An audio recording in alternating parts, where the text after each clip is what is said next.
Hoje é 23 de agosto do ano 2008, projeto Memória, História Oral, promovido pela Fundação Arquivo Memória Santos e com o apoio da Unimonte.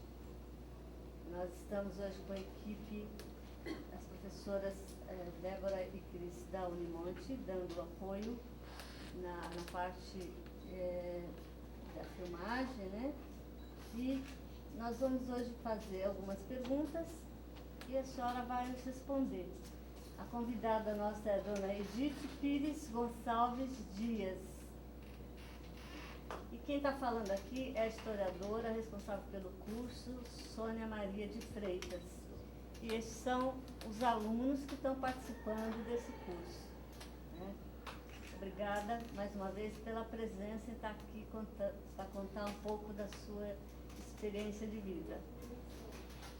Então, dona Edith, para a gente começar, eu gostaria que a senhora dissesse quando e onde nasceu.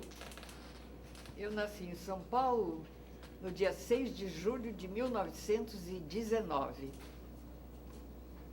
Nasci por acaso, porque minha mãe mudou-se para lá com 10 filhos para estudarem lá.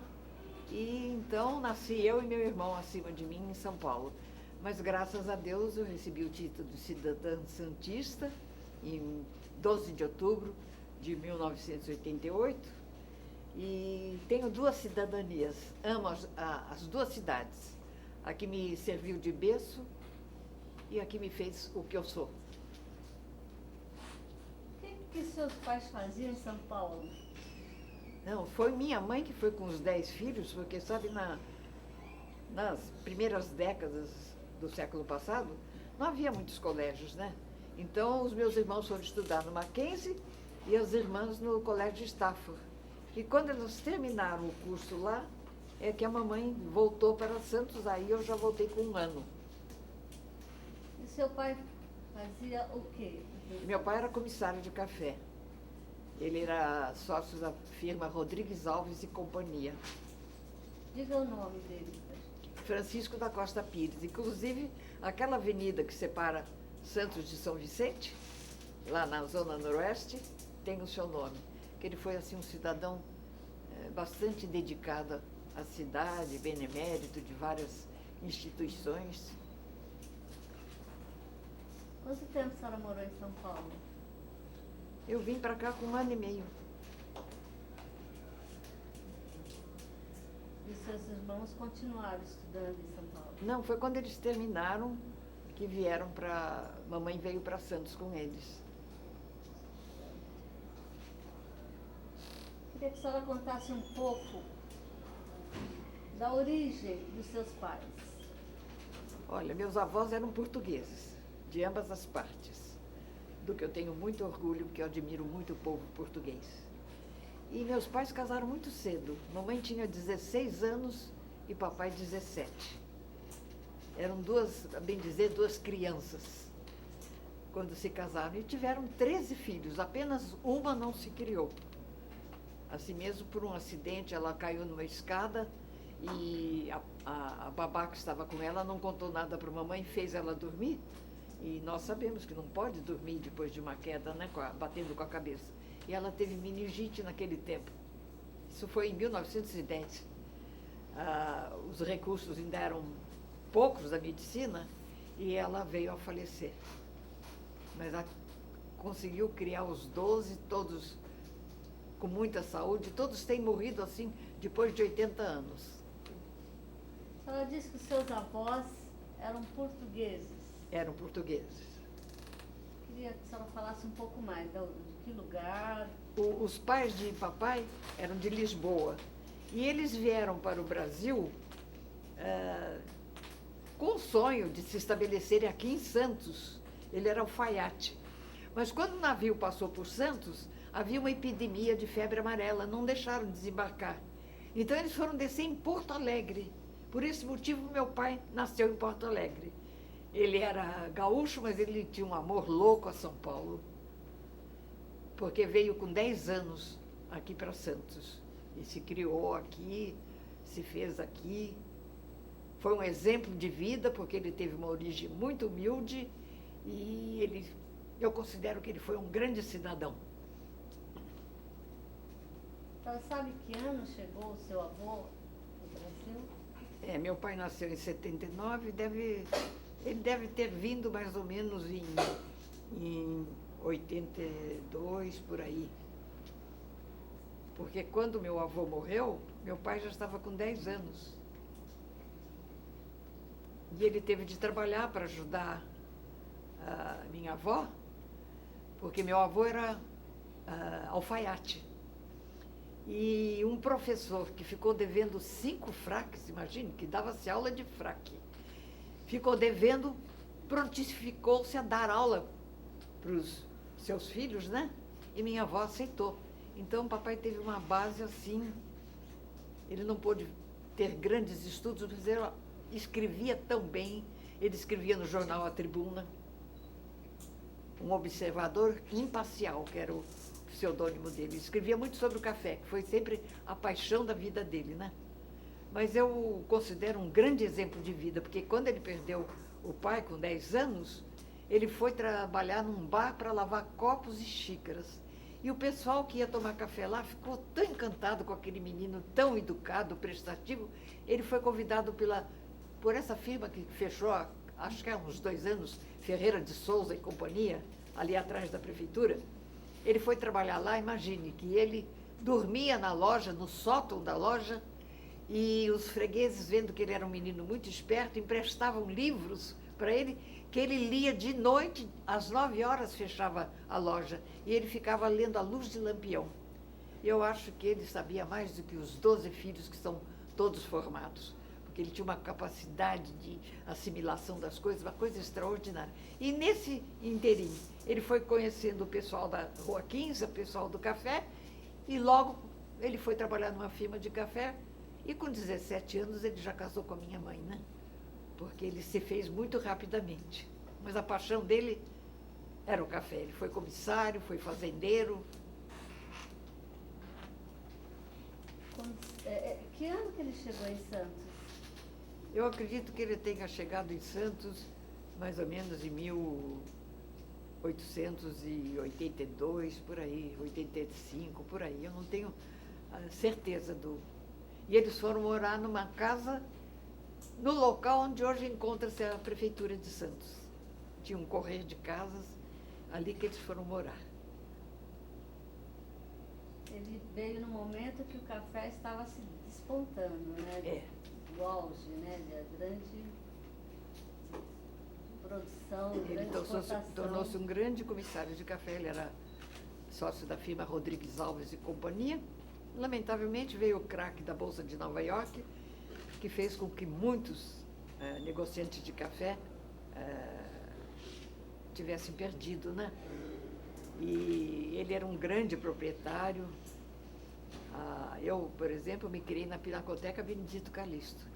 Toda aquela beleza foi meu pai que fez. E quando ele sofreu... Ele foi fazendeiro também. Foi fazendeiro também. Onde tinha a fazenda? Marília. Marília. Não era bem Marília, era entre Marília e Assis, parece era Pompeia, eu acho. Era uma fazenda de café. Eu tenho até fotografias, ele ao lado daqueles pés enormes de café. Como é o nome da fazenda? Fazenda Primavera, porque era essa planta primavera, essa flor, era nativa lá. Então era aquele espetáculo maravilhoso, aquele colorido. Eu tenho ainda fotografias, o tamanho dos pés de café, uma beleza, viu? Mas depois ele foi ficando com problema de coração e o médico disse que ele não podia continuar no trabalho da fazenda, né? Aí ele veio para Jundiaí, comprou uma chácara, imagine, de lavrador de café, ele virou comerciante de aves e ovos. Ele fez aqueles galinheiros modernos, sabe? Era mais uma distração para ele, né? Era uma chácara muito bonita em Jundiaí. Mas ele foi piorando cada vez mais, aí foi para Santos, fixou-se em Santos e ali ficou até falecer. A senhora chegou a conhecer essa fazenda de café?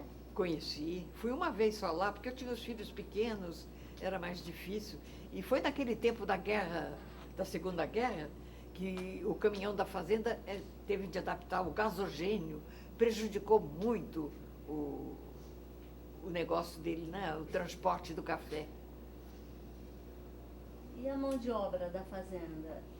Era Bom, predominantemente ele não japoneses? tinha dificuldade em ter colonos, porque meu pai tratava tão bem os colonos, e é interessante que cada mulher que ficava grávida, a mamãe fazia o enxoval e eu ajudava também nos tricôs, tudo. E papai fazia questão de pôr o talco, a mamadeira, a chupeta, quer dizer, e ainda punha o dinheiro para pagar a parteira, né? Então ele dava uma assistência muito grande para o pessoal da fazenda, então ele era adorado por eles. Essa é uma região de predomínio de japoneses, né? Não muito, ele tinha japoneses no cultivo do bicho da seda. Porque o japonês é que tem paciência de ficar a noite toda, porque tem uma época que tem que alimentar o bicho da seda a noite toda. E nessa parte do bicho da seda eram os japoneses. Mas na parte do café tinha italianos, brasileiros. Só na parte do bicho da seda que ele dava preferência aos japoneses.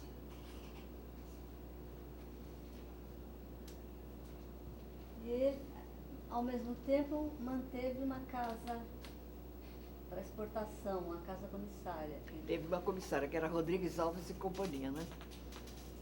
Foi justamente quando houve o craque da Bolsa de Nova York que muitos comissários de café ficaram em situação difícil, né? E meu pai era muito honesto e houve quem dissesse, põe o casarão branco como bem de família, para não ser arrolado para pagar dívidas. Ele disse, eu fico sem nada, mas eu pago todos os credores da firma. Inclusive, ele foi dono da Vila Lisboa, que é ali na Vila Matias, que hoje, das casas que eram da Vila Lisboa, só existe aquele buffet Mário, que uniu duas casas, né? As outras todas já foram demolidas, deu lugar a prédios, tudo. E ele teve também um terreno enorme lá na ponta da praia, na esquina do Canal 6, que ia até onde é a rua Trabulce. E ele era tão bom que ele deu para um clube se instalar lá, e o clube ficou lá até ser vendido também, o terreno.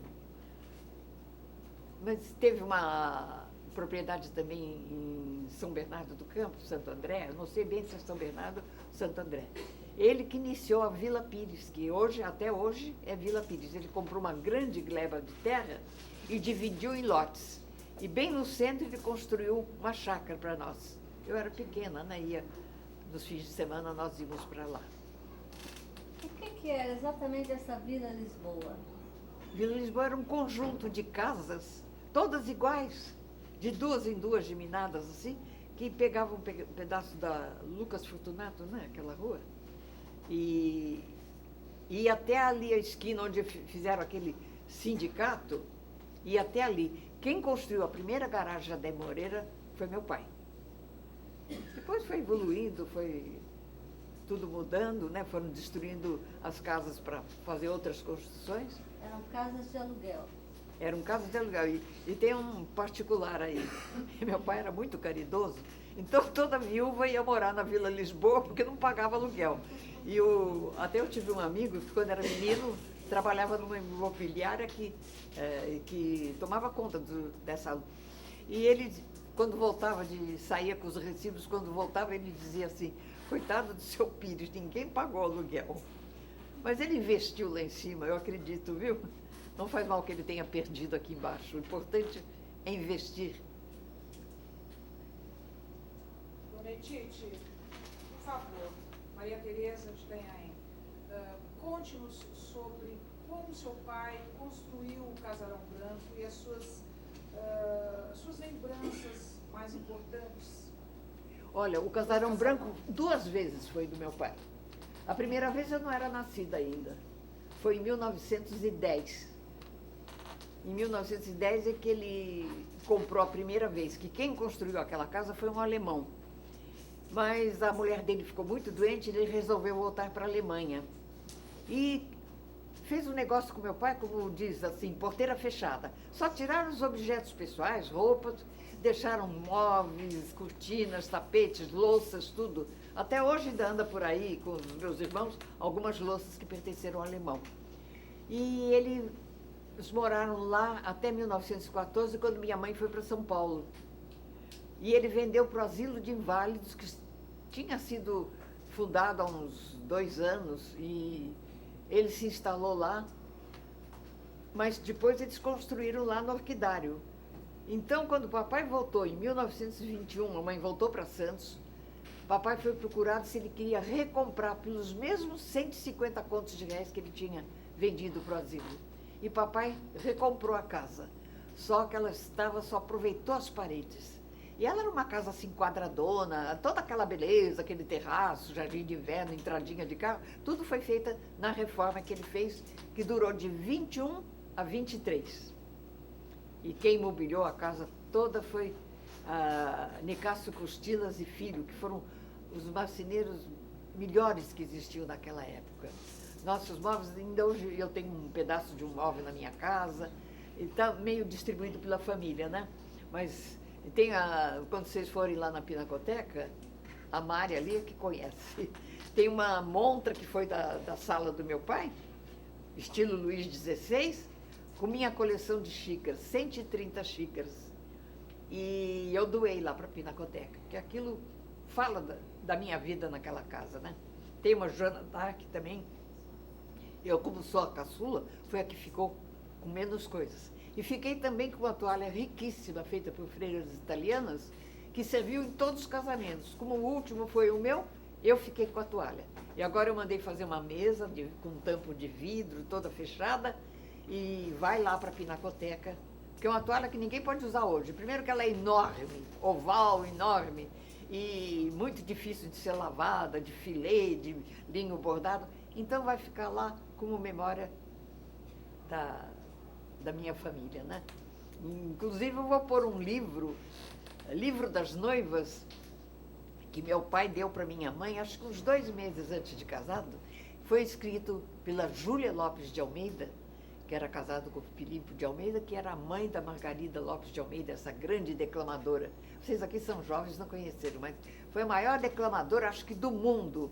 Ela tinha um repertório de 2.000 poesias e em vários idiomas. Eu tive a oportunidade de conviver com ela quando ela vinha em Santos. Ela se hospedava no saudoso Parque Balneário e eu ia lá visitá-la, levava flores. E esse livro está perfeito, né? Ele tem 112 anos e está perfeito. Eu vou colocar junto com a toalha. Conta um pouco pra gente essa parte do seu pai como comissário. Como era o trabalho do comissário?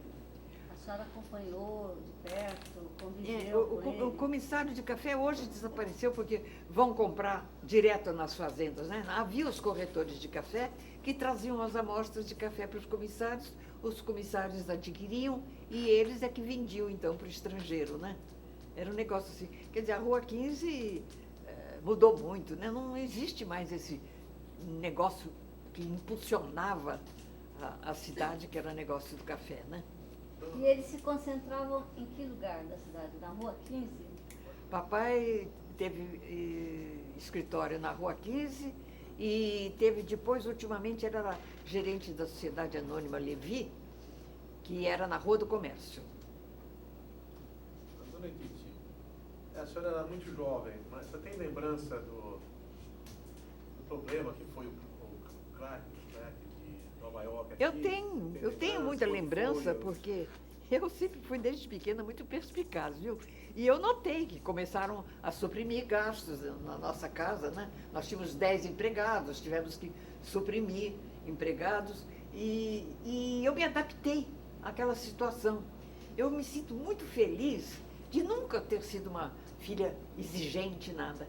Eu vivi aquela fase, os casamentos que se realizaram na segunda década do século lá, maravilhosos. Eu tenho fotografias, uma delas foi até publicada na Tribuna, porque os convidados depois tiravam fotografia naquele jardim do lado, né? E vinha o buffet, armava uma mesa enorme na sala de jantar. Então, armava-se altar na sala de visitas. Minhas irmãs casaram todas lá, eu já não peguei esse tempo, né? Mas são lembranças assim que não morrem nunca, viu? Parece que alimentam a minha alma. Uma coisa que eu vivi intensamente lá foi a Revolução de 1932. A senhora poderia citar algumas famílias que vocês frequentavam nessa época? Sim, família Vaz Guimarães, a família Wiesling. E a nossa casa, como tinha quadra de tênis, barra fixa, gramado para educação física, era o quartel-general da Redondeza. Família do Pólux Barros Fontes, a família Conso de São Paulo, que eram empresários de São Paulo, que tinham casa perto de nós. E a Lídia Federici, que muitos aqui de certo conheceram, criou-se também junto comigo. Ela era só 2 meses mais velha que eu. O avô da Marta também, né? Era comissário, né? Quem? Da Marta Suplicy. Não sei. A avó da Marta Suplicy tinha casa aqui? Também era comissário. Tinha a família Suplicy ali na Ana Costa, por isso que tem a rua Luiz Suplicy. Também Mas era eu não comissário. sei se o marido dela é descendente do Luiz Suplicy. Era uma casa com um jardim enorme, um arvoredo, era uma beleza.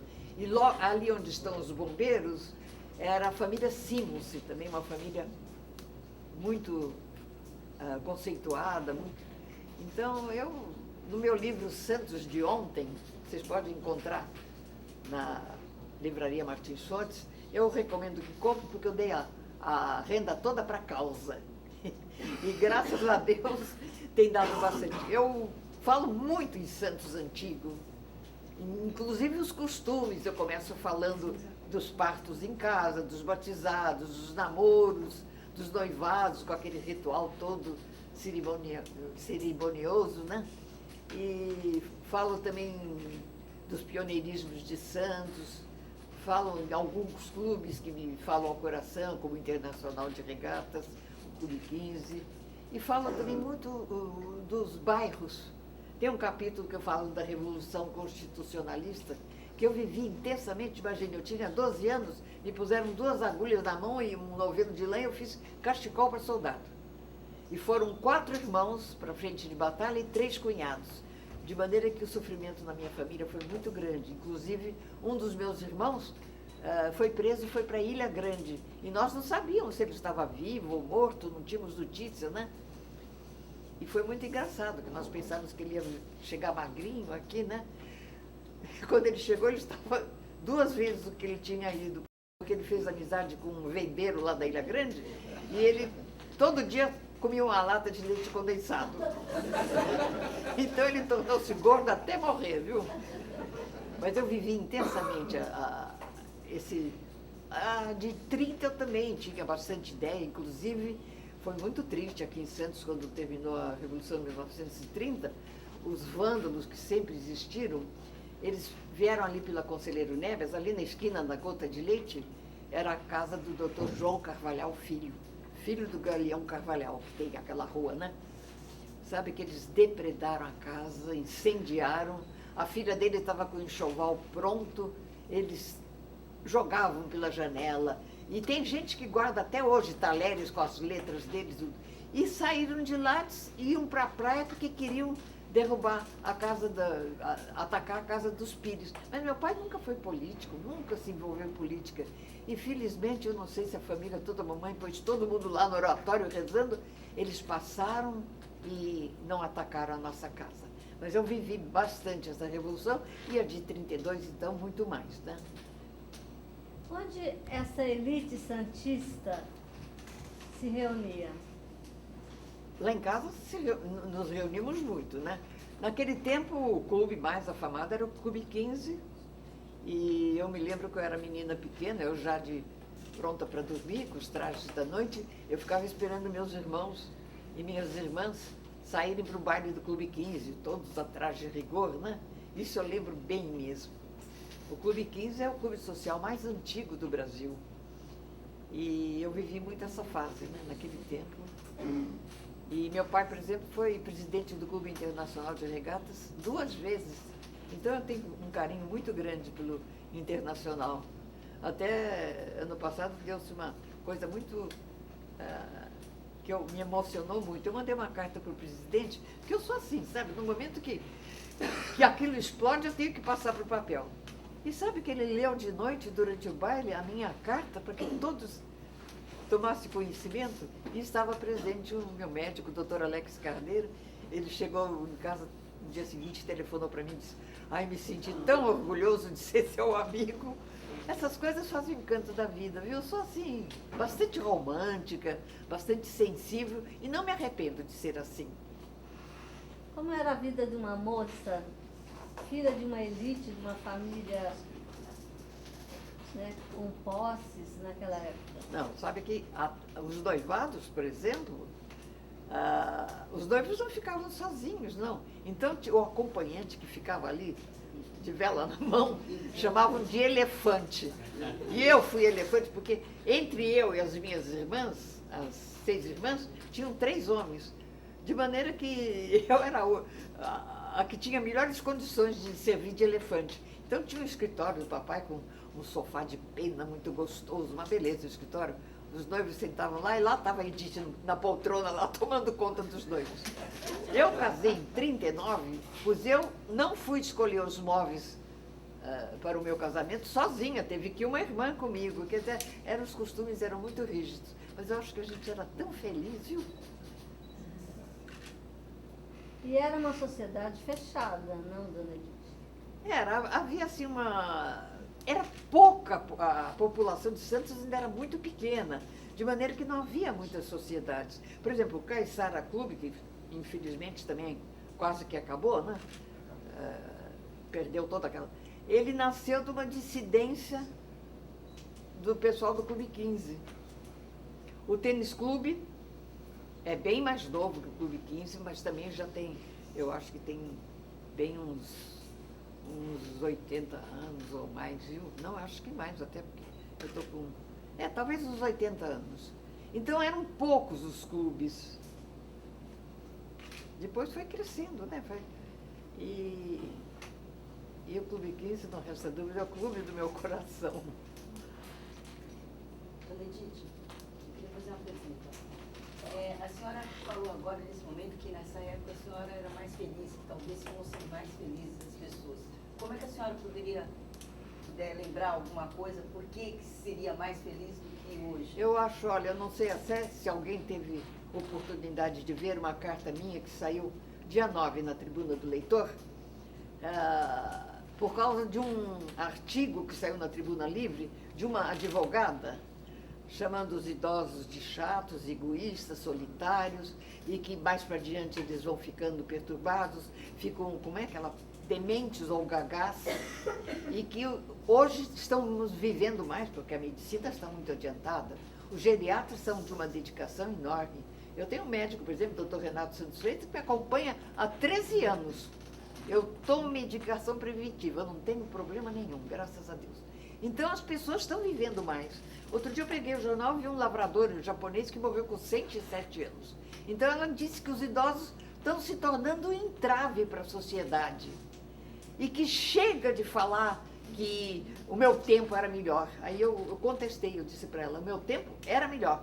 Porque naquele tempo, mães não jogavam recém-nascidos em lagoas, em lixeiras, pais não atiravam filhos pela janela, e me reportei essas coisas que acontecem nos dias atuais, que se mata por um celular, por uma máquina digital, por um par de tênis, né? E não havia tanta corrupção, e também não havia tanto desrespeito às instituições. Eu termino o meu artigo dizendo assim, éramos felizes e não sabíamos, porque eu termino dizendo que, como era bom passear nos jardins da praia, sem receio de sermos assaltados, né? E eu então terminei assim, éramos felizes e não sabíamos. Fala onde você estudou aqui em Santos? Eu estudei no Colégio Estela Maris, que naquele tempo não tinha nem ginásio, eram 10 anos, quer dizer, a aluna saía com uma cultura boa, mas sem aptidão nenhuma para trabalhar, porque não saía com diploma profissional, né? Então, quando eu fiz até o 6º ano lá, e meu pai, como queria que todas tirassem diploma de professor, eu fui para o Colégio São José. Então, eu me formei lá em 1936. E tenho recordações maravilhosas. Outro dia, ainda numa exposição da Fundação Arquivo e Memória, eu vi o retrato de uma professora que foi a primeira vereadora em Santos, Dona Zenide Sagolar. Tem até uma rua ali na frente da Santa Casa com o nome dela. Aí eu senti uma emoção tão grande, porque ela que me preparou para eu entrar na escola normal, e ela era bastante idosa, às vezes até ela cochilava um pouco, mas foi uma professora maravilhosa. Então, e quem me fez ser escritora foi Dona Zulmira Campos, que tem uma escola também com o nome dela, né? Ela era professora de português. E certo dia, uma das minhas amigas, já eu formada há muito tempo, já casada, falou a ela que eu tinha muitas coisas que eu escrevia, mas que eu não publicava. Aí ela pediu que eu levasse, eu levei. E ela ficou uma semana com a minha pasta com as coisas. Ela me chamou lá. Quando eu entrei na casa dela, era daquelas pessoas muito alinhadas, tudo engomado. Que eu entrei, ela sentada, com a minha pasta no colo, assim, eu disse, meu Deus, o que será que ela vai dizer? Aí ela virou-se para mim, assim, com o dedo em viste. Você sabe que você é uma grande egoísta? Levei o maior susto, né? As coisas que você escreve não é para ficar para você. Você tem que publicar. Foi quando eu comecei a colaborar na Tribuna, tive um amparo muito grande pelo Carlos Cleide, que foi uma pessoa maravilhosa, que era editor-chefe. Ele me dava página inteira. Eu fiz trabalhos assim de ocupar a página inteira, com fotografia e tudo. Naquele tempo, éramos felizes e não sabíamos. A senhora falou um pouco sobre a Vila Matias, falou que o seu pai tinha propriedade lá. Queria saber um pouco se a senhora tem alguma memória para falar sobre o cotidiano da Vila Matias. A gente ouve muito que era um lugar de aglomeração de portugueses, principalmente que trabalhavam nas indústrias da City. E depois do serviço eles iam para lá, ficavam... Aí você não podia vir um pouquinho mais para frente? Eu não estou escutando bem. Então, eu queria que a senhora falasse um pouco sobre o cotidiano da Vila Matias. A senhora falou que o seu pai teve propriedade lá. A gente sempre ouve falar que era um lugar de aglomeração de portugueses, principalmente os que trabalhavam na Olha, Matias Costa foi o segundo a ter a concessão do serviço de bondes. Sim. E ele era dono de muitos terrenos ali. Ele era dono de uma extensão grande de terra. Então ele doou à prefeitura uma parte dos seus terrenos para abrir a avenida. Por isso que ela tem nome de Ana Costa, que era a mulher dele.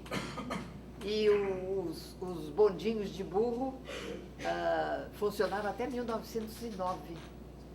E a história dos bondes também é fascinante, viu? Tem um capítulo no meu livro que eu falo sobre os bondes. Fala mais dos seus livros. Fala mais dos seus livros. Eu publiquei já 4 livros. O primeiro foi Sociedade Anjos da Guarda Pioneira, que é aquela sociedade que existe ali na Conselheiro Nébias, bem lá próximo a São Francisco, que é a casa espírita kardecista mais antiga da América do Sul. Outras que foram fundadas antes dela não vingaram. Então, ela é a mais antiga. E a primeira farmácia homeopática de Santos também foi lá no Anjo da Guarda, e lamentavelmente foi fechada. Mas nós temos muitos pioneirismos aqui em Santos, e isso é um orgulho para nós, viu? E os outros livros? Os livros, o primeiro foi Sociedade Espírita Anjos da Guarda, o segundo foi Memórias do Casarão Branco, porque estavam fazendo muita novela lá com o Casarão Branco. Aí eu escrevia a história exata, com todos os detalhes, e com toda a luta da prefeitura para poder desapropriá-la, né? E principalmente pela luta vencedora do Dr. Oswaldo Justo, que para mim, até hoje, eu penso nele com muita saudade e gratidão, porque quando ele tomou posse, que ele foi o primeiro prefeito nomeado depois que Santos reconquistou a autonomia, né? E ele, a primeira coisa que ele disse, eu vou salvar a casa da Edith, coitada, ela luta, escreve em jornal, fala com político, e realmente, eu tenho uma carta dele que está publicada no livro. Esse só tem lá na Pinacoteca, esse livro, porque eu também doei toda a renda para a Pinacoteca. E tem a carta em que ele me dizia que quando ele tomou posse, que não tinha nem papel para tocar a máquina da prefeitura, e que queriam que ele vendesse lá derrubasse a casa, vendesse não, derrubasse a casa, abrisse uma rua ali para plantar assim, um monte de paliteiro ali, né? E ele disse, não vou deixar. Hoje é uma referência na cidade. Aí ele deu a volta, chegou. Quantos anos você tem? Eu disse 88. Ele ficou 88 anos, nunca tive uma gripe na minha vida, nunca tive uma febre. Aí ele foi pelo meio, assim, com o microfone e disse, imagine, 88 anos, nunca teve gripe, ainda tem um par de olhos azuis. Danado reparou dos meus olhos. Pode ser? Eu sou o Luiz Pires, gostaria de saber da nossa... Pires? Pires. Ih, então é do meu aparelho de chá. Com muita honra. Gostaria de saber da nossa querida entrevistada possíveis memórias sobre Júlio Conceição, o Parque Indígena e também do Parque Balneário. Sim. Olha, são coisas que eu tenho muita saudade. O Parque Indígena, o orquidário não é bonito como era o Parque Indígena. Ele tinha, assim, estufas de plantas raras. Depois era uma casa enorme, branca, no meio do terreno, e ia até a Rua Pedro de Toledo.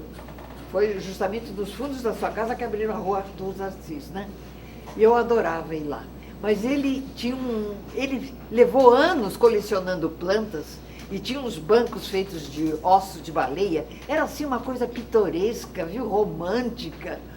E eu gostava muito de ir lá. E assim, do lado, para Conselheiro Neves, né, tinham 2 pilares, assim, no portão, e tinham 2 leões em cima, como os guardiões do Parque Indígena. Um não sabemos onde foi parar, mas um parece que está no Jabaquara, lá na Caneleira. Mas era uma beleza. Uma ocasião, a esquina era quadrada, assim. A prefeitura pediu para ele se ele podia, deixava arredondar, para arredondar ali a virada da Vicente Carvalho, né? Eles com uma condição de me deixarem as palmeiras. Eram 2 palmeirinhas assim bonitas. Então fizeram arredondado. O que a prefeitura fez? Fez uma mureta em volta da palmeira, e eu muito me sentei naquela mureta para esperar o bonde que ia para o Colégio São José. Mas veja o amor que ele tinha. E quando ele morreu foi uma pena, viu? A prefeitura devia ter comprado, lógico que os filhos quiseram vender, né? A prefeitura comprou as orquídeas, tudo, transferiu lá para o orquidário, mas aquilo seria, assim, um ponto turístico maravilhoso, viu? Muito bonito. Eu tenho saudades. E Parque Balneário nem se fala. Era o cartão de visita da cidade de Santos. Até Dr. Osso Luiz lançou a candidatura dele no Parque Balneário Hotel. Eu visitava lá Guilmar Novaes, Margarida Lopes de Almeida, Souza Lima, grandes vultos do teatro, da música, se hospedavam lá. Era uma beleza. E eu senti uma dor enorme. Tem coisas que eu sinto uma saudade que até hoje não me deixa. É como os bondes, eu era apaixonada pelos bondes. E é uma saudade que tinha até um médico que muitos devem conhecer, Dr. Oswaldo Paulino, que morreu há 1 ano mais ou menos, e ele foi meu companheiro de bonde, de ir para o colégio e tudo. E ele ligava para mim e dizia assim, Dite, aqui quem fala é o motoreiro do bonde 6. Então o bonde foi sempre presença na minha vida, né? E quando eu tinha os filhos pequenos, tinha o bonde 13 que ia da ponta da praia até São Vicente. E então naquele tempo a gente não tinha carro, porque hoje todo mundo tem carro. E a gente ia pegar os 2 filhos e íamos dar a volta. Eles chegavam dormindo. Quando eu descia lá na Bartolomeu de Guzmão, eles estavam dormindo. Mas eu tenho, no dia que circulou o último bonde, que foi o de número 42, que ia para a ponta da praia, e o número do carro era 258, eu não esqueço nunca. Eu chorei, confesso que chorei. Porque foi em 1971 que nós estávamos na ditadura militar e era interventor aqui da prefeitura, o general Clóvis Bandeira Brasil. E ele que fez negócio com os ônibus, com os trólebus, e tirou os bondes de circulação. Porque tinha 220 bondes e 144 quilômetros de trilhos. Era uma beleza, um transporte limpo, uma beleza. E era superintendente da CMTC, o general Aldélio Barbosa Lemos. E ele deu ordem aos funcionários que destruísse os bondes amarretadas. Eu conto isso no livro Santos de Ontem.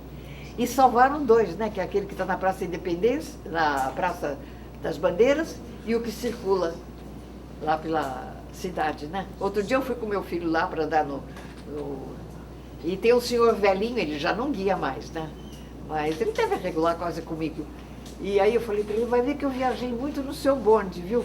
E meu filho tirou retrato com ele, mandou depois para ele ficou numa felicidade. Então aquilo me traz uma saudade, viu? Tenho saudade dos bondes, tenho mesmo. A senhora falou sobre o Parque Balneário e não disse nada sobre o Avenida Palace. O Avenida Palace, que é da família Marcelino, né? Também ele já foi tombado, porque o Atlântico Hotel também é bem antigo. Aquele correr ali do Atlântico Hotel tinha um cinema que a característica dele era um teto que abria. Então, nas noites de calor, abria aquele teto, a gente via as estrelas. Eu digo até no meu livro, eu me lembrava de Olavo Bilac, que dizia, ora, ouvir as estrelas, porque era muito bonito aquilo.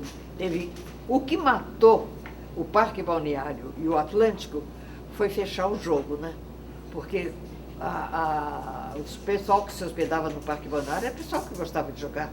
Quem gostava de jogar vinha mesmo para o Santos e tinha o Atlântico, mas eram tantos jogadores que um não prejudicava o outro. Quando o Eurico Gaspar Dutra acabou com o jogo, acabou o Parque Balneário. Foi que nem o Monte Serrat, que foi em 1927 que foi feito o cassino do Monte Serrat. Era com jogo também. Depois ele ficou anos fechado, né? Mas até diziam, porque em 1928 houve um grande deslizamento de terra que atingiu a segunda Santa Casa, que era ali na Rua São Francisco, e naquele tempo diziam que os tuberculosos precisavam de um ar mais para cima, e tanto que iam muito para Campos do Jordão, tudo. Então fizeram a enfermaria de tuberculose um pouco acima, mesmo na encosta do morro. E foi o que mais sofreu. Martins Fontes ficou desesperado, porque ele era chefe da enfermaria de tuberculose. E foi quando nasceu a ideia de fazer essa Santa Casa, que é a terceira, que foi inaugurada em 2 de julho de 1945. E diziam que tinha havido deslizamento porque foram fazer cassino, pegado a igreja, que lá era um lugar sagrado. Mas não é isso, nós sabemos que é acidente geográfico, porque depois, em 1956, houve 2 deslizamentos grandes também lá no Monte Serrat. Mas o povo gosta de criar lendas, né? Bom dia, meu nome é Susana, sou espanhola. E queria perguntar uma coisa que não sei se será uma tonteria, mas minha curiosidade, estavam falando de passear no bonde, passear no Arquidário, que eu gosto muito. E também me lembrei que eu gosto muito de passear pela praia de Santos. Então eu passeio pela praia, tomo uma água de coco ou com um pastel. Vocês também acostumavam fazer isso? Existia? Como era o ritual? Vocês passeavam pela praia? O que faziam? Eu conheci as praias ainda mato, viu? Por isso eu perguntei, que igual era uma tonteria, não sei.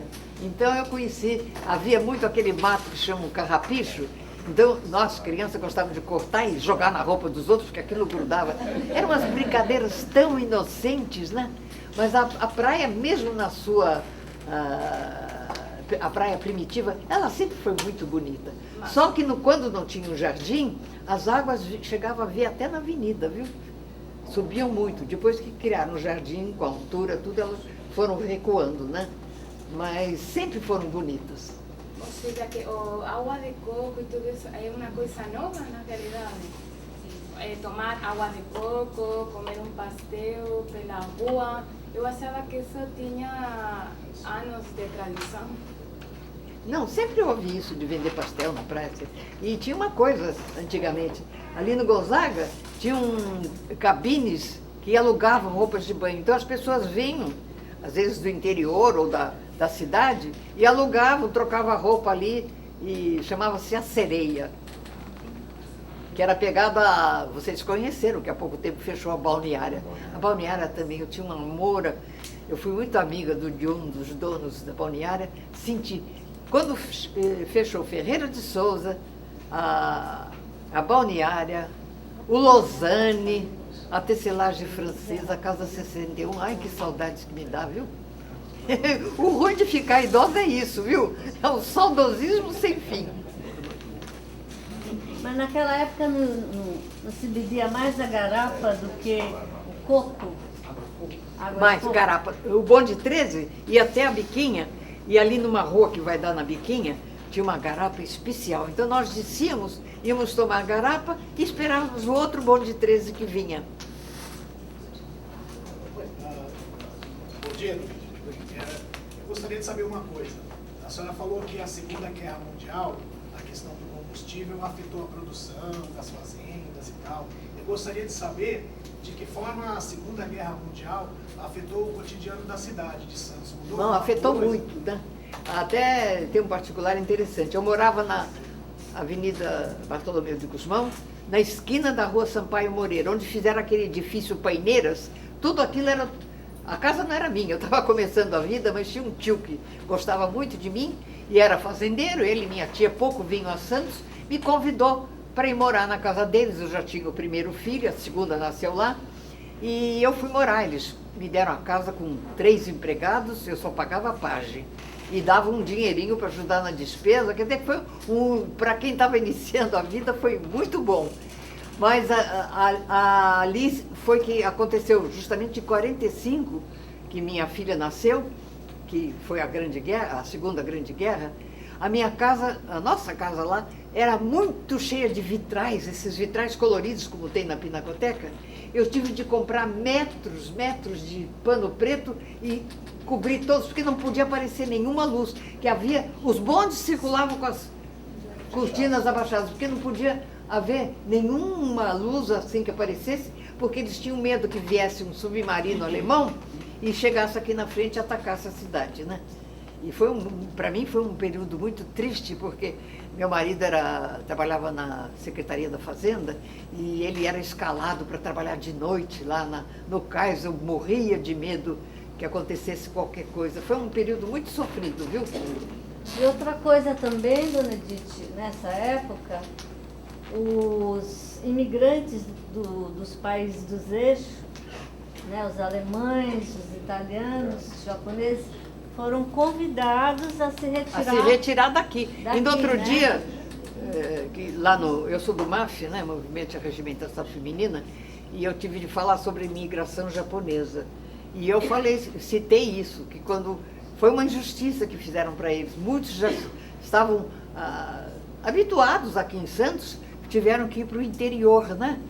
Porque achavam que eles iam dar sinais ou coisa que prejudicasse a gente. Foi assim, também a Segunda Guerra foi muito triste, viu? Chegaram a perder seus patrimônios, inclusive, né? Inclusive, há pouco tempo é que eles recuperaram ali na Rua Antônio Bento, aquela que é a sede deles, né? Há pouco tempo que eles recuperaram, porque aquilo foi confiscado pelo governo. E injustiça há sempre, no decorrer da história, né? Por favor, o seu casamento foi por amor ou foi um casamento arranjado como era na época? Não, foi... Até foi engraçado. Antigamente, as moças ficavam passeando da Rua Marcílio Dias até a Alto Feliciano. E os rapazes ficavam na beirada da estrada. E eu comecei a flertar meu marido ali. E ele nem sabia onde eu morava. Fazia poucos meses que eu estava assim, era só fluente, a gente não conversava. Às vezes ele dizia, vai hoje a matinê do Cine Rock, dizia umas palavras, mas nada de andar junto nem nada, né? Aí apareceu uma baleia em Santos, foi um caso também pitoresco. E a CIT colocou vários bondes com reboques, porque o povo queria todo ir na ponta da praia ver a baleia, que é um caso singular, né? E nisso que eu estou lá em cima, no Casarão Branco, debruçada, vendo o movimento, passa um bonde assim, porque os homens andavam muito no estribo do bonde, e ele no estribo, né? E foi quando ele ficou sabendo onde é que eu morava, né? E até meus irmãos caçoavam. Aí ele disse, vou dar o golpe do baú. Mas eu namorei muito cedo. Eu comecei com 14 anos e casei com 19. E graças a Deus fui felicíssima, 58 anos. Ele era uma pessoa que gostava também de cultura. Ele foi presidente da Comissão Municipal de Cultura. E ele fez uma coisa que nunca mais foi feita no Brasil, em Santos, o desfile de carros alegóricos, os jogos florais da primavera. Então, cada carro representava uma arte. Tinha o carro da pintura, o carro do teatro, né? O carro da poesia. Olha, armaram um palanque ali na Praça dos Bandeiras. Foi uma beleza, foi como se fosse desfile de carnaval. Ele trabalhou muito pela cultura de nossa cidade. E eu fui felicíssima, 58 anos, né? Só tenho a agradecer a Deus, porque tanta gente perde o marido cedo, né? Ele, criamos os filhos, ele pagou faculdade para os netos todos, mas Deus achou que era hora de levá-lo, e faz 11 anos que ele já... E o carnaval, como era em Santos? Ah, o carnaval. Isso é um capítulo à parte também no meu livro. Era uma maravilha o carnaval antigo. O que a mamãe fazia? Ela mandava pôr feito um palanque na grade ali do casarão. E ela colocava ali, tinha uns bancos, ela colocava bandejas com sanduíches, uma tina. Naquele tempo não tinha Coca-Cola, essas coisas todas, era Guaraná e água tônica. Ela punha uma tina com gelo, tudo. E ela alugava 2 carros, que o Coxo morreu quando começaram os carros com capota, né? Então ela alugava 2 carros de aluguel e o pessoal da vizinhança, tudo ia lá para casa. A nossa costureira fazia roupa para todo mundo, para todos iguais, né? E era tanta serpentina que jogavam que tinha momentos que começava a enrolar nos carros. Então, os empregados da prefeitura vinham com gadanhos grandes e retiravam a serpentina. Naquele tempo, o lança-perfume era uma brincadeira sadia, né? Aquilo era gostoso quando punha nas costas da gente e tudo, né? Depois ele foi sendo também contaminado pelo mau uso e teve de desaparecer. Mas o carnaval era uma beleza. E havia o banho da Dona Doroteia, que era famoso. E até no exterior se falava no banho da Dona Doroteia. Era organizado pelo pessoal do Clube Regata Santista. Então, tinha a noiva era um rapaz que trabalhava na Rua 15, Jaime Rodrigues, ele se vestia de noiva. E a Dona Doroteia era mãe da noiva, né? Do lado. E mamãe fazia fantasias para os meus irmãos, só homem que participava. Todas de papel crepom, porque quando entrava na água, acabava, né? E saía lá do clube, ia até o Gonzaga e voltava. Quando voltava para lá, tinha aquele negócio onde se atirava, trampolim, e aí eles se atiravam todos na água, já se desfazia, mas era dentro de um respeito, né? Depois começou a ser desvirtuado, começou a ser um desrespeito, principalmente a mulher, né? E teve de terminar. É uma pena essas coisas tão bonitas que aconteciam e que, devido à educação do povo, teve de ser suprimido. Depois o curso era até 9 horas da praia. Aí ia para a cidade. Mas lá em casa, eles faziam o curso só na praia, porque elas queriam ir ao Clube 15. Então, minhas irmãs com aquelas fantasias lindas, sabe? Me lembro bem das fantasias delas, que eu até descrevo algumas no livro. E eu ficava já pronta para dormir, esperando eles saírem para o baile. Achava aquilo uma maravilha. E eu só comecei a frequentar a matinê de carnaval, foi na 6ª sede do Clube 15, que ele agora vai para a 10ª sede, né? Eu sei todas. O Clube 15 é aqui do coração. E eu comecei a frequentar ali na esquina da Rua 7 com a Avenida Conselheiro Nébias. Uma casa, tinha feito uma torrinha, era muito bonita, foi construída pela família J.D. Martins, um pessoal muito importante aqui de Santos. E o Clube 15 foi para ali. Ali que eu comecei, que eu ainda não tinha 14 anos, que eu comecei a frequentar as matinês de carnaval, que eram uma brincadeira muito sadia, bonita. Dona Edith, a senhora fala muito sobre os clubes. Eu gostaria que a senhora contasse um pouquinho para a gente como foi a sua juventude, os bailes, como eram as roupas, as festas, os galanteios da sua juventude. Bom, os bailes geralmente era rigor, né? As soterias não. Soterias era com traje de passeio. Eu chegava a costurar até 2 horas da manhã para minha filha pôr vestido novo no domingo. Mas os bailes eram a rigor, né? Smoking, traje comprido, eram muito bonitos. Os bailes do Clube 15, então, quando era meia-noite, tocava a valsa Clube 15, não ficava um casal sentado, todos dançando. Era uma coisa muito linda. E os bailes de carnaval também nos clubes eram muito bonitos. Eu me lembro do tempo que o nosso grupo se fantasiou de... era o nome do grupo, era Aí Vem a Marinha. Naquele tempo, mulher não usava ainda calça comprida. Então, nós estávamos de saia, de tecido riscadinho azul e branco, com uma gola azul marinha, com aquelas detalhes de cadacinho branco, as âncoras bordadas, tudo. E os rapazes de almirantes, com aquela roupa azul marinho, com aquela polena branca até aqui. Então, quando nós chegamos no Clube 15, ali da Rua Marcílio Dias, parou o baile e lá na orquestra, o que dirigia a orquestra disse, aí vem a Marinha. E tocou aquela música americana dos marinheiros e nós desfilamos. Olha, cada coisa tão linda que acontecia antigamente. Como eu digo, éramos felizes e não sabíamos. Senhora, meu nome é Flávia e eu queria perguntar o seguinte. A senhora acabou de falar sobre essa questão do carnaval e tudo mais, citou a Marinha e falou que foi tocada uma música americana, da Marinha Americana. Qual era a influência da época da guerra, o americano, né? Não, é porque estava muito em moda essa música. E então a gente aproveitou porque ela dizia bem com a nossa fantasia, né? Foi por esse motivo. Mas a América, durante a guerra, né, e tudo mais, houve uma influência muito grande em músicas e até costumes. Não, porque né? aí já eu foi. estava com 14 anos, quer dizer que já não foi no tempo da guerra. A guerra foi depois que eu casei. Eu ainda era solteira. Qual foi essa influência aqui? Como? Qual foi a influência norte-americana em Santos? Houve? Eu acho que o Santos sempre procurou respeitar o americano, porque sempre reconhecemos o avanço deles, né? Isso antigamente, porque hoje as coisas estão tão mudadas que já não tem essa mesma fixação, né? Mas, inclusive, um dos meus irmãos fez engenharia nos Estados Unidos. Mas nós tínhamos os Estados Unidos com uma pessoa mais importante do que nós. Era esse o conceito que nós fazíamos dos Estados Unidos.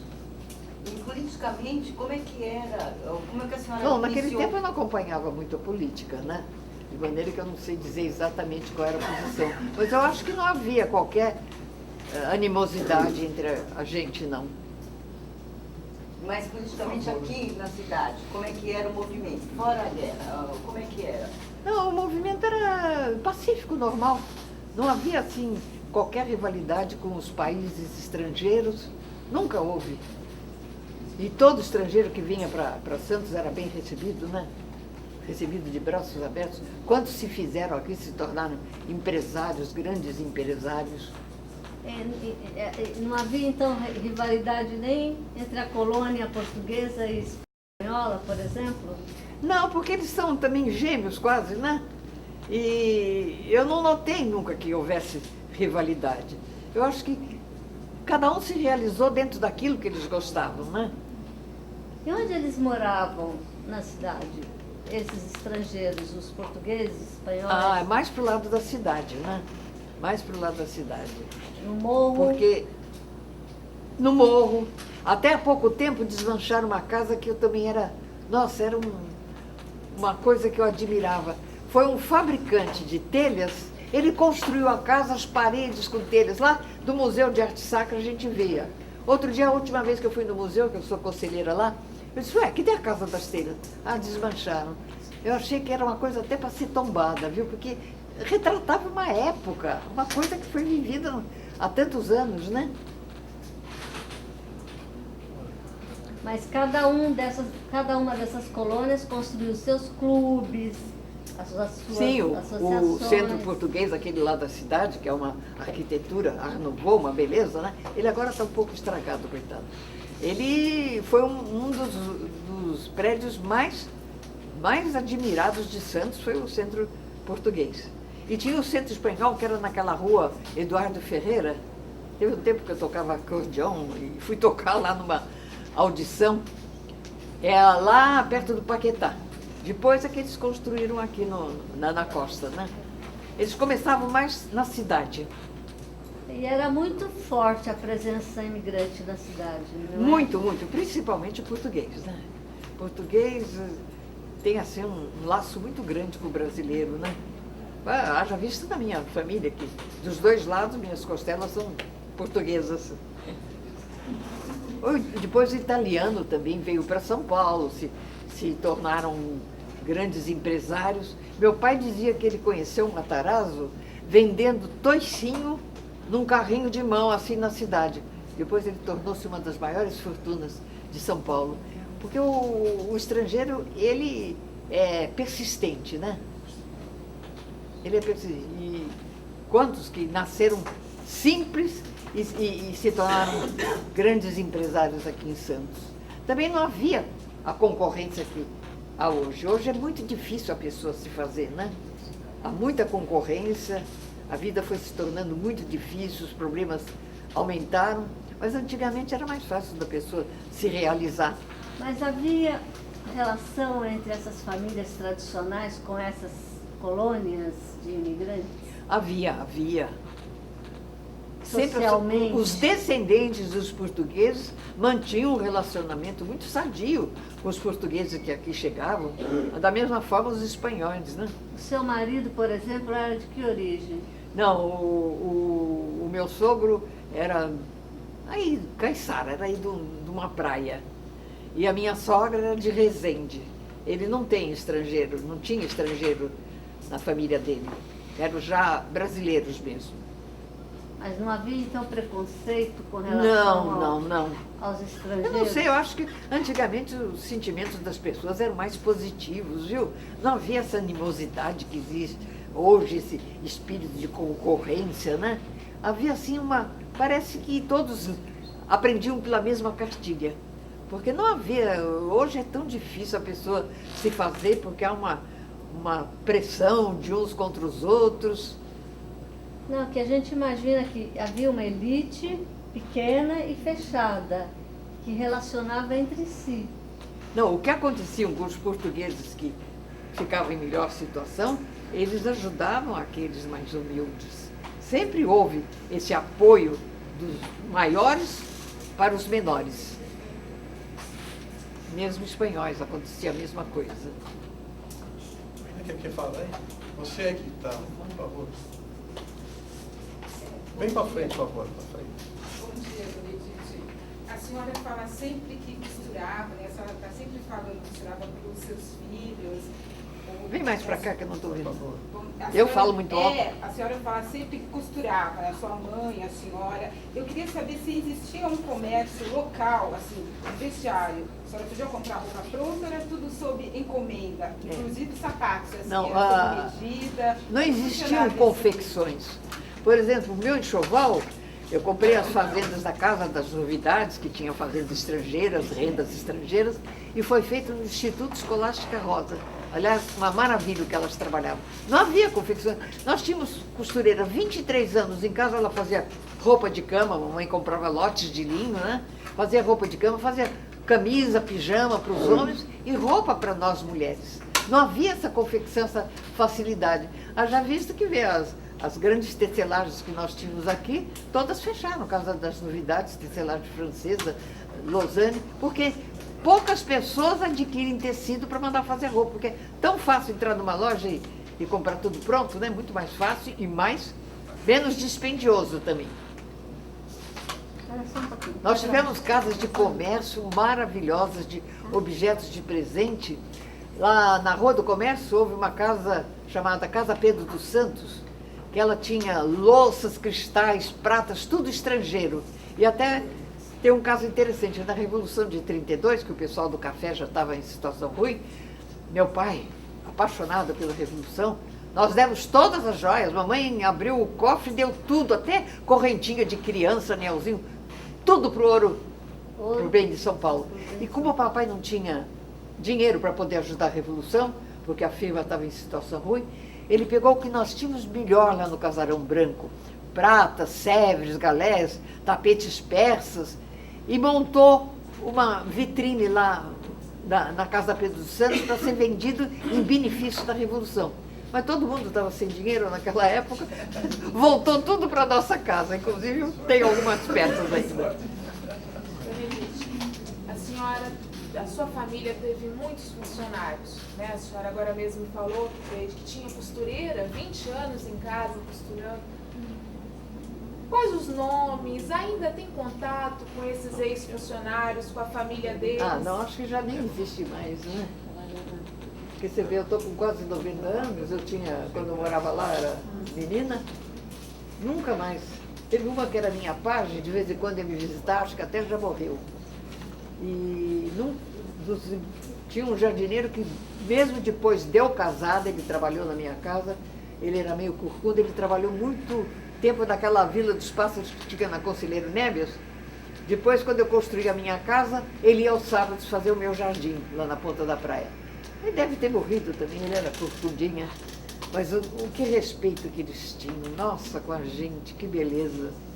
Imagine que lá na cozinha tinha um fogão, todo de chapa de aço, enorme o fogão, colosso de fogão. Quando acabava de fazer a comida, era a lenha, né? Tinha que, depois que passava sabão, tudo pegava aquela lixa preta e passava. Hoje se mandar fazer isso, mas ficava que parecia prata. Bom dia. Já havia, naquela época, o morro habitado pelos madeirenses, pela Ilha da Madeira? Havia. Sempre, desde que eu conheço pequena, vinham bordados da Ilha da Madeira.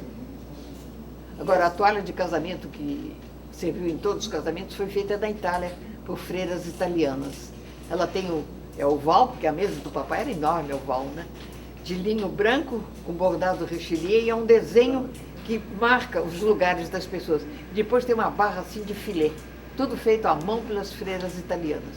Mas a da Ilha da Madeira sempre veio. Porque no morro vinham, tinham muitas, e outras que moravam lá pro lado do Campo Grande, do Marapé. Sempre houve bordadeiras da Ilha da Madeira. Mesmo para o enxoval da minha filha, que ela casou em 65, eu comprei muita coisa da Ilha da Madeira. São especialistas mesmo, né? Obrigada.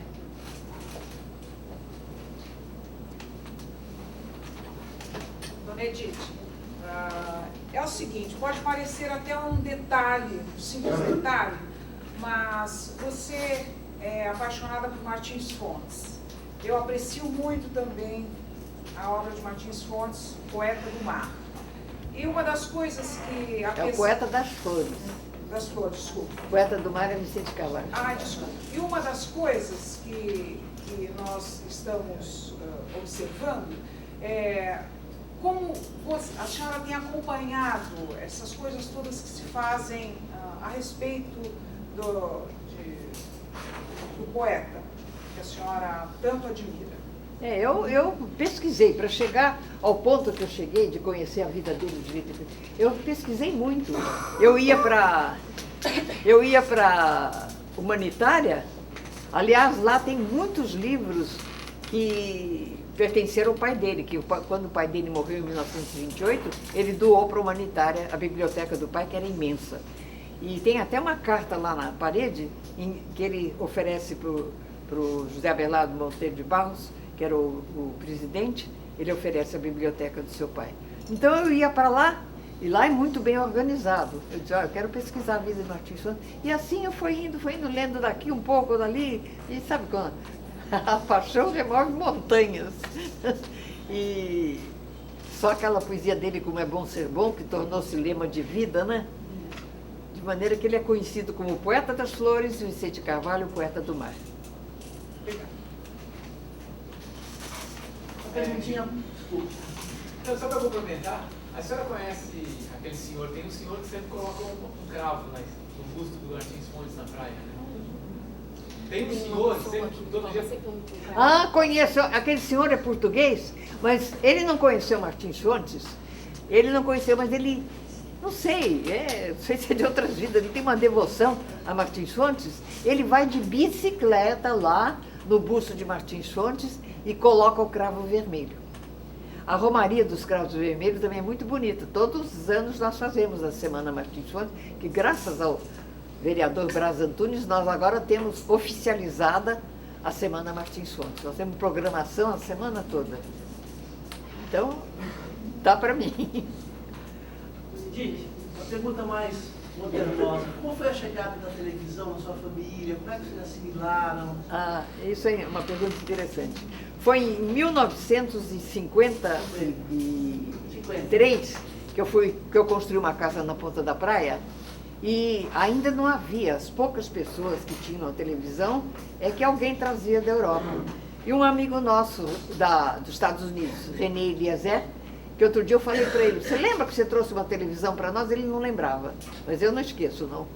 E vinham. E então, quando eu fui morar lá, nós ainda não tínhamos televisão, e pegado da nossa casa morava o senhor Ezequiel Bertoldi, que já tinha televisão. Então, meus filhos se empoleiravam. Tinha uma caixa, que acho que era de relógio d'água, não sei. Eles ficavam em cima da caixa para espiar pelo vitrô a televisão do vizinho. Até que nós fomos mantendo conhecimento maior e eles eram convidados para ver a televisão. É como o rádio. O primeiro rádio de galena aqui de Santos foi do meu pai. O irmão dele trouxe do Rio. Então, era com fones de ouvido. Então, fazia fila para ouvir o rádio. Tudo isso é uma evolução muito bonita, né? E a primeira rádio em Santos foi a Rádio Clube de Santos. Ela foi fundada no prédio que tinha o Cassino Miramar. Também era uma coisa tão bonita ali no Boqueirão, né? Mas é o progresso. Agora estão derrubando todas as casas para fazer prédio. Eu não sei se não vai dar muito problema para nós, hein? Você conheceu o Viriato Correia?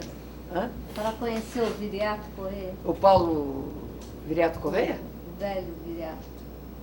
Não, eu conheci o filho, Paulo Viriato Correia. Não, Correia da Costa que eu conheci. O Viriato Correia eu não conheci. O Correia da Costa é que foi governador do Rotary Internacional. Até aquela praça ali no Boqueirão, a Ilha de Convivência, tem o busto dele e o nome dele. Dona Edith, conta pra gente como é que foi para essas famílias que viviam em função do café, com a quebra da Bolsa de Nova York, né? Essas famílias entraram em colapso também, né? Muitas faliram. Como é que foi readaptar, arrumar outro negócio? Não, alguns conseguiram vencer a situação, se programar para uma recuperação, né? E outros fizeram como meu pai, foi procurar fazer uma fazenda, produzir o café. Outros procuraram outros ramos de negócio, né? Porque foi um abalo muito grande na nossa praça, muito grande. Fortunas enormes desmoronaram, viu? O famoso crack de café de Nova York.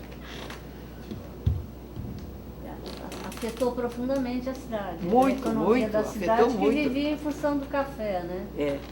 Mesmo até no ramo da construção, né? Porque pessoas que ganhavam muito erguiam palacetes, tudo. Houve até uma retração na construção na cidade. Mas foi superado, felizmente. Não é bem que sempre dure, nem mal que nunca se acabe. E eles foram se recuperando. Hoje não é mais a Rua 15 que era, né? E nós temos lá a Bolsa de Café, que tem até um museu lá, com peças que pertenciam aos escritórios de café.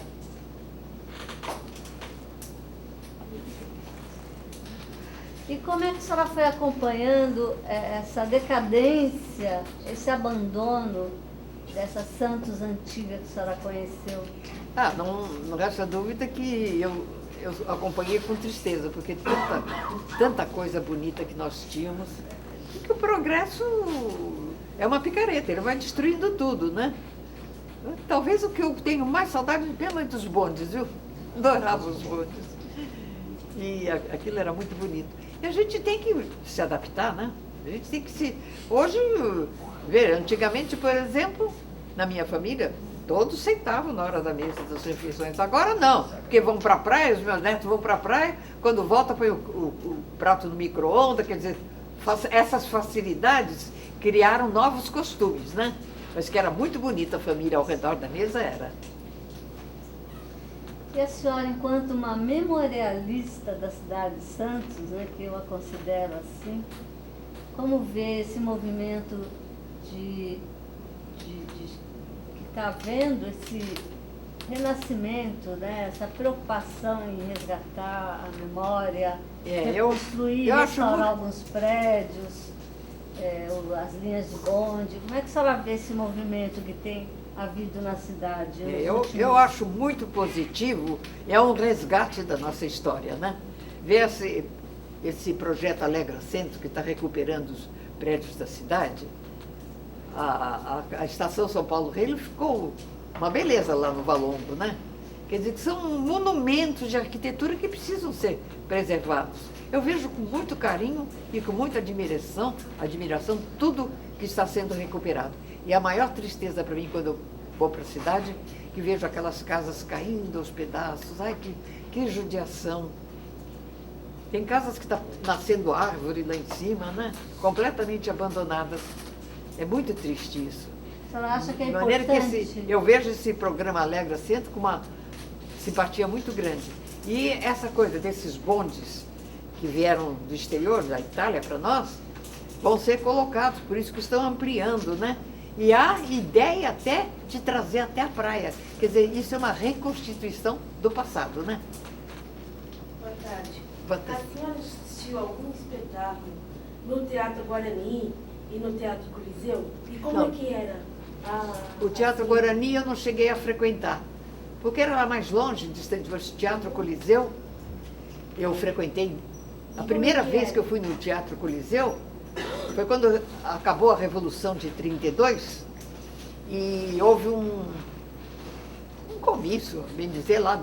E veio um dos maiores oradores que eu já conheci na minha vida, era Dr. Ibrahim Nobre. Então, foi a minha estreia no Coliseu. Depois eu passei a frequentar, minhas tias às vezes queriam companhia, elas compravam ingresso para companhias de teatro, espetáculos, né? E depois de casada, então, quando meu marido também gostava muito de arte, eu sempre frequentei muito. E no dia em que ele foi reinaugurado, eu confesso que eu chorei. Foi uma emoção tão grande ver aquilo ressurgir daqueles escombros que tinha sido reduzido, né? Porque a história do Coliseu eu também conto no meu livro, porque começou em 1896 com uma companhia santista que instalou lá um campo para ciclistas, para competições de ciclistas, mas durou pouco tempo. Aí veio uma outra companhia, um empresário, também fez uma reforma, mais ou menos, mas também não durou muito tempo. Foi quando a companhia de cinema do Rio de Janeiro, que tinha como chefe o comendador Fins Freixo, é que comprou, arrendou e fez a reforma toda que transformou ele nessa coisa linda que graças a Deus foi recuperada, né? Só que ia até a outra pessoa, né? Agora tinham feito o estacionamento, mas precisava ver que beleza as salinhas onde os artistas ficavam. Quantas vezes Guiomar Novaes vinha tocar aqui, ela sempre foi muito amiga da minha família, e a gente ia levar água para ela lá no camarim, aquela coisa tão bonita, né? Eu assisti muitas óperas, companhias de revista, companhias de teatro, Procópio Ferreira, Rodolfo Meyer, que se imortalizou com a peça As Mãos de Eurídice, que era ele sozinho que trabalhava, né? Então, eu também falo no meu livro do Teatro Coliseu, porque são coisas que marcam a vida da gente, viu? As companhias estrangeiras que vinham para o Brasil, elas se apresentavam primeiramente Apresentavam no aqui? Coliseu. Eu assisti a companhia de revistas portuguesa maravilhosa, óperas italianas, assisti muita coisa boa. Então, primeiro havia apresentação aqui, depois iam para São Paulo, é isso? Se apresentava aqui no Rio de Janeiro, alguns iam para o Sul, né? Mas Santos sempre foi escala dos grandes artistas. E a Orquestra Sinfônica também, que o maestro Souza Lima era solista, né? Guiomar Novaes, quantas vezes? Guiomar Novaes é, para mim, a maior pianista que já existiu no mundo. E outro dia, o Almeida Prado, que é um professor de música, né? Ele disse que o único pianista que nunca esbarrou um dedo que foi Guiomar Novaes. E meu filho está escrevendo a vida dela, porque ele é apaixonado por ela. Ele chegou a conhecer, até foi interessante, uma vez ela foi jantar lá em casa, na ponta da praia, e eu não foi jantar, ela deu o concerto do Coliseu e eu fiz uma recepção para as pessoas da diretoria, para os parentes dela, e ela não sentava em cadeira estufada. É um probleminha que idoso tem, viu? Porque tem dificuldade para levantar, é bom cadeira dura. Então ela sentava na cadeira da sala de jantar, ela pedia cadeira. Depois que ela foi embora, meu filho escreveu embaixo da cadeira: nesta cadeira sentou a grande pianista Guiomar Novaes. A data foi em 1954. Aí foi muito tempo depois, nós vendemos a casa e o homem que comprou e ia fazer bolsas de prata queria tudo que tinha na casa, né? Queria até que eu deixasse quadros e objetos, pratas, mas eu disse que isso era coisa muito pessoal, né? Deixei cortinas, móveis, tudo. Então eu caçoava com o casal que comprou: olha, eu vou cobrar mais caro por essa cadeira, porque sentou Guiomar Novaes. Mas foi uma criatura extraordinária, Guiomar Novaes. E uma pessoa sofrida, ela não teve muita sorte com a família. A senhora chegou a conhecer a Pagu? Conheci. Ela trabalhava na Tribuna, né? Ela era... O marido dela era jornalista também. Como é que ela era vista na cidade? Ela tinha alguns pecadinhos, né?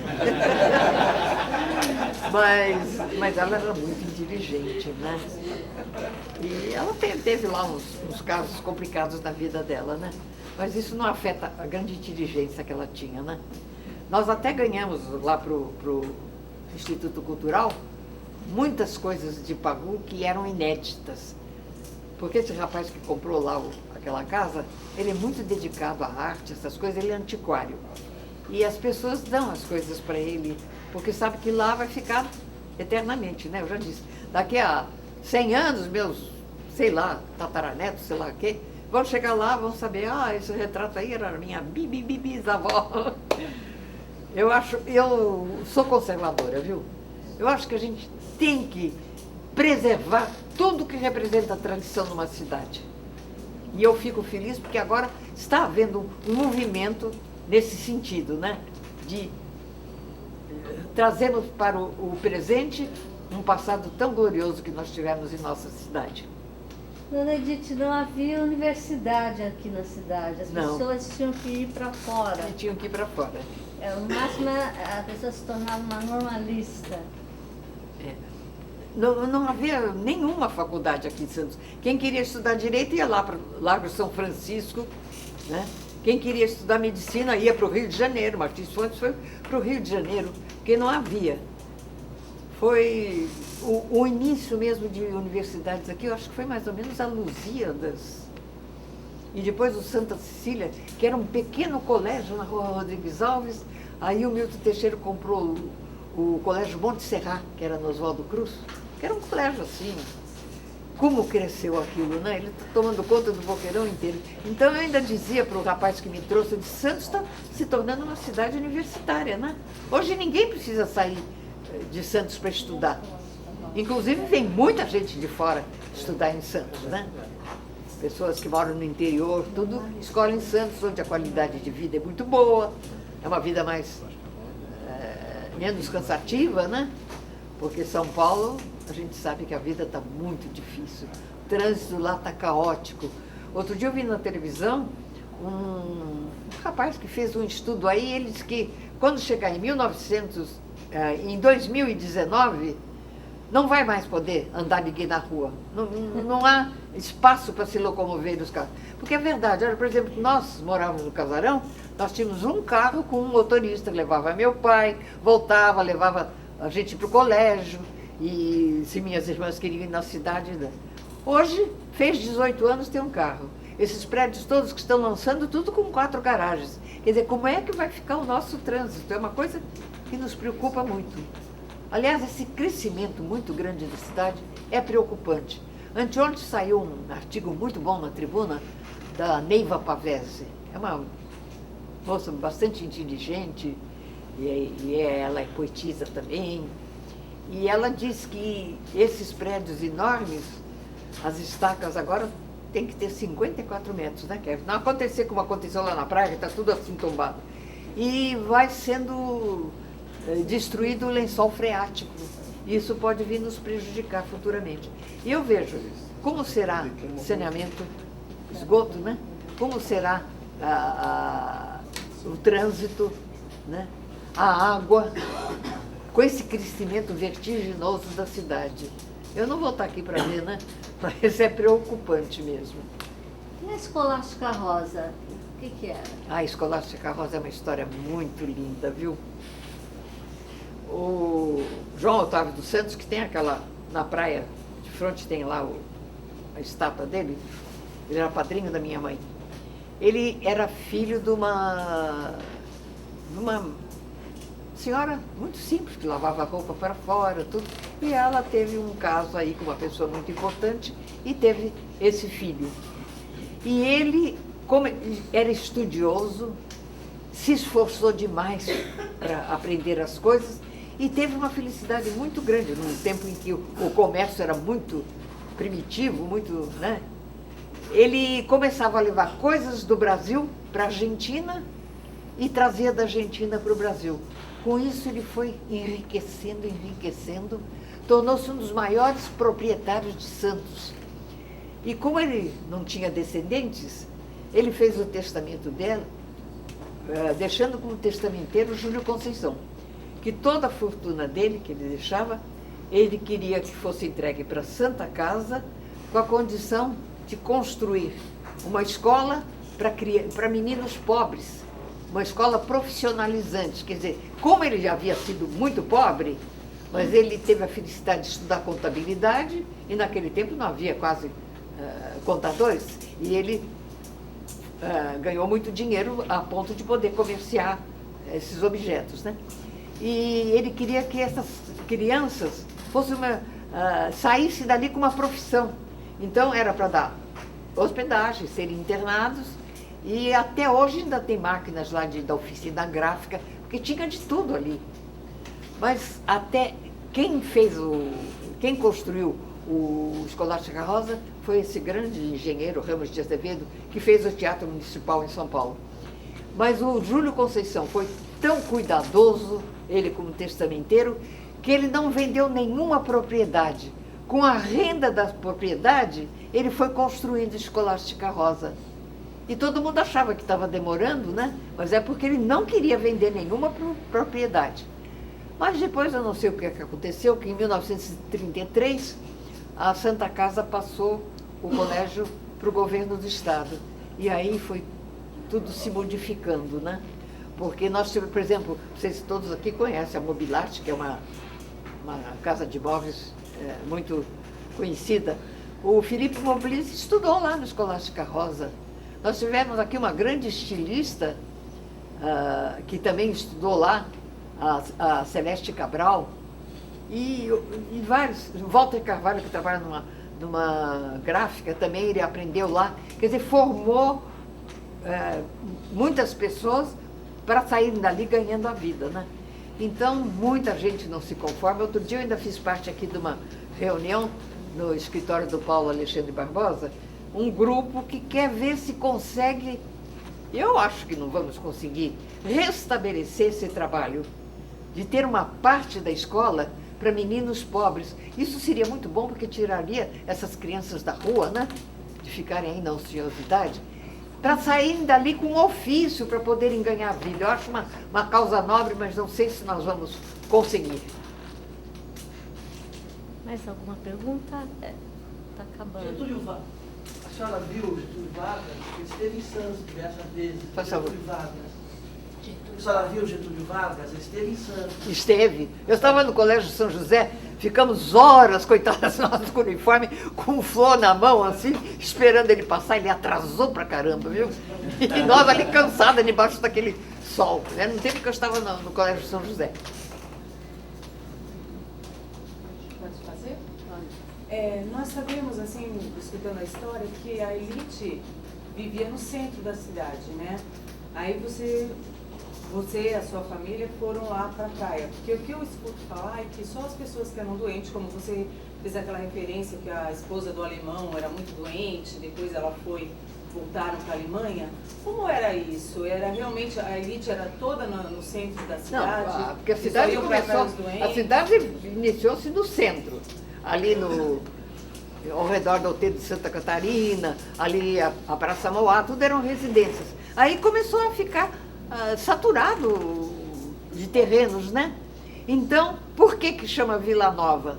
As pessoas de posse começaram a construir mais distante, tanto que os bondinhos de burro começaram a vir mais para distante, e eram as pessoas de mais posse que faziam as casas ali na Vila Nova, e a cidade foi se estendendo.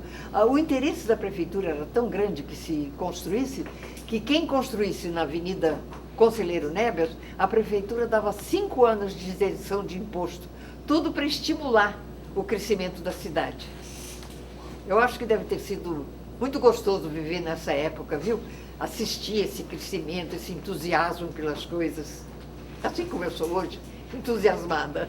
Dona Edith, para a gente terminar, eu gostaria que a senhora dissesse, terminasse com uma mensagem aí para as futuras gerações que vão ver a sua entrevista aí daqui 20, 30 anos, e também, se possível... O dia que passar a minha entrevista, se você viu uma luzinha voando, sou eu, viu? Tá, e se possível também que a senhora declamasse um poema para terminar a sua entrevista.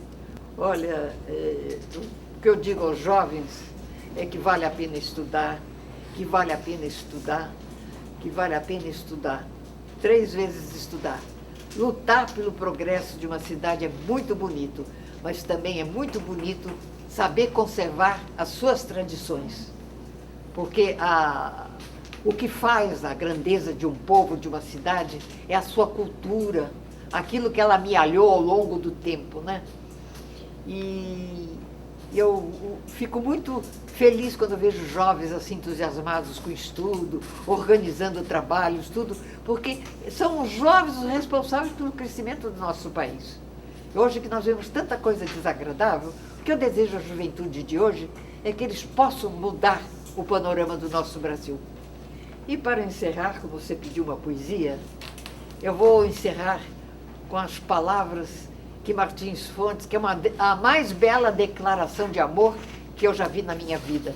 Ele fez uma conferência no Teatro Coliseu no dia 13 de maio de 1925. E ele terminou com essas palavras que eu achei maravilhosa, e inclusive no meu livro eu coloquei: ó minha terra tão boa e bela, amo-te, beijo-te com o culto com que me ajoelho no cemitério do Paquetá, junto à sepultura dos meus avós, com a veneração com que beijo a fronte de meu pai, com o amor com que beijo as mãos de minha mãe, com o carinho com que beijo a face de meus irmãos. Bendita sejas, ó formosa, ó libertadora.